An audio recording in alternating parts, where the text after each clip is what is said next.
Good day mga kalapards. So ayan, update muna tayo. December 29 to mga kalapards.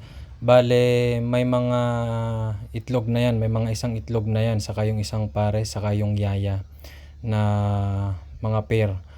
So yan, ito, nung chinek ko yan, may itlog na, nilipat ko yan ng isang cage, yung breeding cage. Kasi para nga yun mangitlog. Doon na sila mangitlog. Tapos, ito naman, yung isang pair, yan, pakita ko sa inyo, ang tapang. Tapang nga eh. Tapang ng lalaki.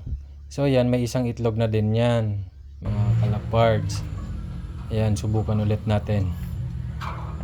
Yan. So, ayan, nakita nyo naman mga kalapards.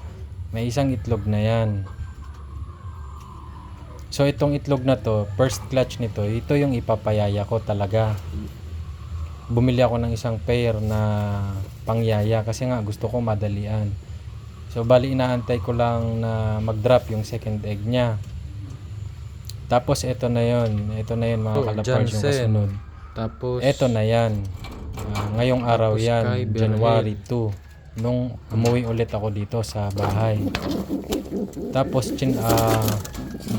kinuha ko yan, wala nang itlog yan kasi nilagay ko dun sa nagyayaya. Kinuha ko, tatigpayaya ko si Sugok, Yan, ipapaklatch ko. antayin nyo lang mga kalapards. Kasi may rare si case Sugok dito kaya, na no? nangyari. Wala.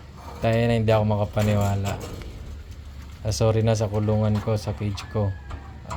Medyo luma na. DIY lang yan.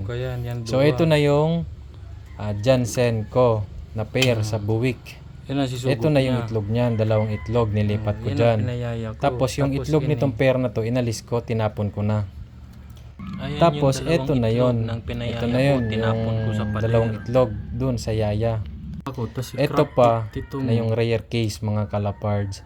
Itong pair na to, si Johnson Relax, nakakross sa Crack 52, tatlo yung itlog mga kalapards. Nung chinek ko yan, nagulat ako. Ito yung last na chinek ko eh.